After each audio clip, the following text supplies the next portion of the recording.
everybody, my name is Scott Mantz. I am an LA-based member of the Critics' Choice Association, and we are in conversation with the production team behind BLITZ, written and directed by Steve McQueen. I am joined by songwriters Nicholas Britell and Taura Stinson, and cinematographer Yorick Le Saux, and production designer Adam Stockhausen. Hey everybody, thank you so much for joining us. Congrats on the movie. I loved it to pieces. I've seen it twice now. I would love to start with you, Adam. What were the first talks you had with Steve McQueen about BLITZ?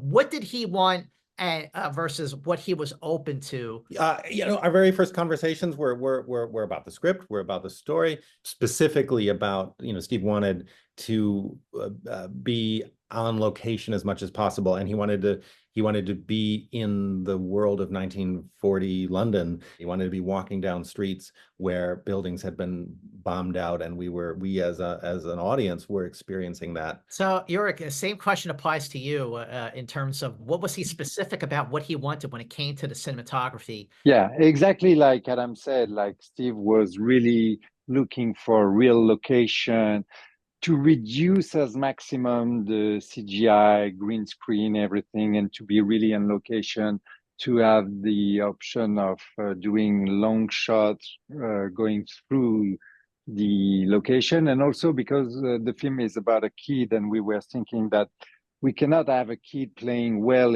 surrounded by green screen. So it has to be as maximum really happening around him. Wow. Yes, absolutely. It's told. By the way, what performances across the board in this movie? So, Nicholas, you're collaborating again with Steve McQueen for the first time since, I believe, 12 Years a Slave. What were those talks with you like in terms of like what that collaboration was like this time around? How was it different? It was interesting. Yeah, I'd stayed in touch with Steve, since 2013, and we'd always been friends. And on 12 Years a Slave, it was a similar kind of set of questions, actually, because for Steve, it's so important. He believes that music is a part of the world, and so music should be inside of the world of films as well. And I first started talking to him about BLITZ, I think, in 2021 at the script stage, and it was really this question of, where might these moments occur? What would be the nature of those moments? There was some really exciting early discussions, about some of those sequences you're actually hearing exactly the music that would have been played in those places. So, for example, in the Café de Paris, those are actually the pieces that band that Ken Snakehips Johnson was playing. So we sort of were doing almost these reenactments, and I arranged the band to do those things. And then for the songs, there are both authentic, actual period pieces of music that we worked with Steve and with Gabe Hilfer, our music supervisor, on. And then there are, there's an extensive amount of original songwriting. And Steve and I we spent a lot of time at Abbey Road together, actually, working there and coming up with these ideas. And in particular, for the really featured songs, Taura and I have such a wonderful collaboration, and we've worked together on many projects now. And so I reached out to Taura early on about exploring that as well. So I think the difference, I think, for BLITZ versus 12 Years a Slave for me is really certainly the world it's a totally different world. And I think that required really starting from zero and doing research and figuring out the best way to approach all of the music. Okay, so Taura, Abbey Road, you've worked with Nicholas quite a few times now. But when it came particularly to the song Winter Coat, how did that collaboration really sort of manifest itself? How did it really kick in? When did you start to feel like we've got our song, we got our centerpiece ballad of the movie? Take us through, Taura. Yes. So when Nick gives me a call and he's like, okay, I have this thing, I'm always so excited because it's like a little treasure hunt.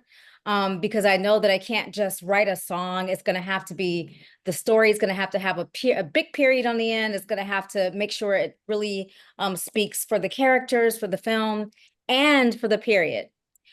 So for this song, it came to me with the title Winter Coat, and also knowing the story behind Steve and his father and his coat being sort of a place of refuge after losing him.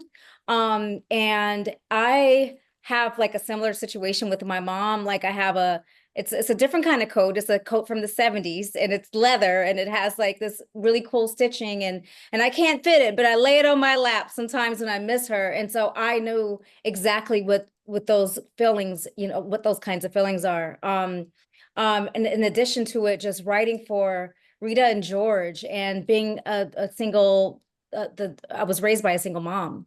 So I understood like what I would do if I were a kid at any time, and on this planet, the 1940s or right now, I would cross I would jump off of a train to get to my mother too, to get back to my family. So it was just it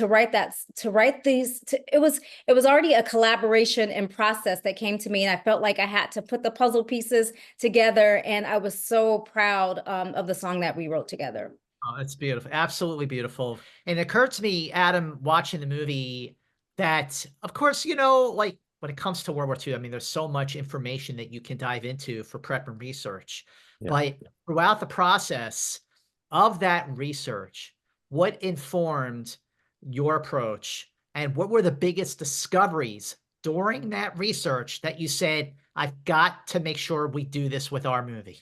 Something that's really wonderful about working with Steve is that we look at the research together, and we just stare at it, and he'll grab onto particular little images, and then he'll expand them and make them incredible on film, and lift them. And as I think this entire story, coming from a photograph of a boy holding a suitcase, expanded into this whole movie, these images of houses with their fronts ripped off, and you're looking into the rooms of these shattered lives, and you see people's specific belongings still clinging to the reality that had existed just moments before. It was really shocking, really, to see like these people, they go back to their homes, like somebody's sitting in a chair reading a book, someone else is sweeping up. It's like, what else are they going to do? Where else are they going to go? That's war. Yorick, I love the classical look of the movie. It does have a classical look to it. So I was curious, like what lenses, you use to shoot the film. We use some vintage lenses from Panavision, all glass, the C series. And we decided since the beginning to be big scale anamorphic lenses.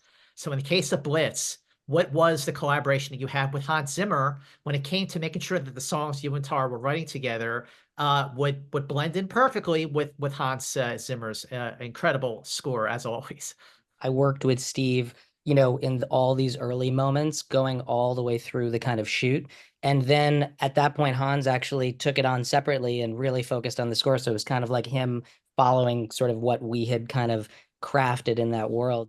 Taura, I would love to hear more about that challenge to make music that was of its time, but not stuck in its time. That was the biggest thing for me. I felt that just because of our energy, it was going to be modern. It was a lot of research, making sure that, we got the right words and we got the right phrasing and those kinds of things. So as long as it sounded like a classic, even just a little bit, when I hear people say that, it just warms me, because that was the goal. That was my personal goal. I know it's always Nick's goal to stay true to the period.